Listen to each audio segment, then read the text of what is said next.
প্রিয় শিক্ষার্থীবৃন্দ, আজ আমরা ইলাস্ট্রেটরের দ্বিতীয় ক্লাস করছি। আমরা আজ দেখব আমরা কয়েকটি টুলস ব্যবহার করে কিভাবে আমরা এরকম একটা আপেল তৈরি করতে পারি। তো শুরু করা যাক। প্রথমে আমরা আমাদের রুলার থেকে একটা গাইডলাইন নিয়ে আসবো। তো এরপর পরে আমরা পেন টুল দিয়ে আমরা এটা ক্লিক করবো এখানে, আর ঠিক এই জায়গায় এসে একটা ক্লিক করে একটু আমরা পয়েন্ট তৈরি করব, আর এখানে আমরা আরেকটা পয়েন্ট দিব। এরপরে আমরা এই মাঝামাঝি যে জায়গা আছে এখানে এসে আমরা এইটাকে একটু শেপে নিয়ে আসবো। এখন এটাকে একটু আমরা লাইন কালার দিয়ে দিই। এখন আমরা এই রিফ্লেক্ট টুলসের সাহায্যে এই অংশটুকুকে আমরা রিফ্লেক্ট করব, অর্থাৎ এই দিক থেকে আমরা বিপরীত দিকে ঘুরিয়ে দিব। আমাদের এই গাইডলাইনের আর প্রয়োজন নেই, আমরা এই দুইটি অংশকে আমরা জয়েন করে দিব। রাইট ক্লিক করে জয়েনে ক্লিক করলে জয়েন হয়ে গেছে।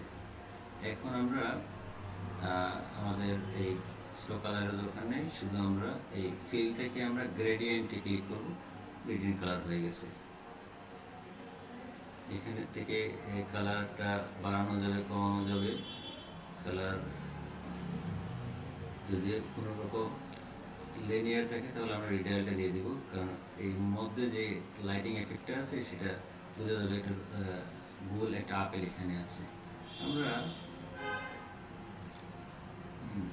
এখন যে কাজটি করব সেটা হচ্ছে এই আপেলের বুটাটা একটু দিয়ে দেবো এখান থেকে।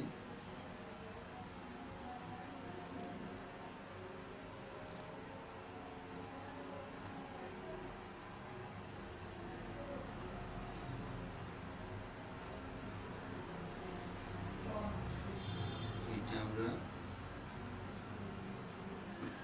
এর পিছনে দিয়ে দিচ্ছি। এর কালারটা একটু ব্ল্যাকিস্ট কালার দিলে বেটার হয়। এখন আমরা একটা এখানে পাতা ড্র করে নেব।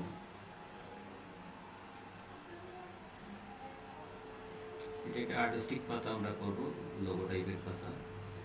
আমরা ন্যাচারাল সাইজে আমরা অরিজিনাল পাতা তৈরি করতে পারি, এটা আমরা দেখাবো ধীরে ধীরে। এই পয়েন্টে আমরা লাগিয়ে দিব। এখন হয়ে গেলে একটা পাতার শেপ। আমাদের আপেলটা বানানো কমপ্লিট হয়ে গেছে। তো শিক্ষার্থী বন্ধুরা, আপনারা এইভাবেই দুইটা টুলস ব্যবহার করে একটা আপেল তৈরি করতে পারবেন। সো আমরা আপেল তৈরি করার জন্য কিন্তু এই ক্লাসটা করতেছি না, আমরা ইন ফিউচার সামনের দিকে আমরা আরও বড় বড় প্রজেক্ট যখন করবো তখন এই টুলসের কাজগুলোই আমাদের লাগবে। এর জন্য আমরা জাস্ট আপেল বানানো দেখাচ্ছি, এই টুলসের প্র্যাকটিসটা আমরা করতেছি, জাস্ট আর কিছুই না। তো সবাই ভালো থাকবে, ধন্যবাদ।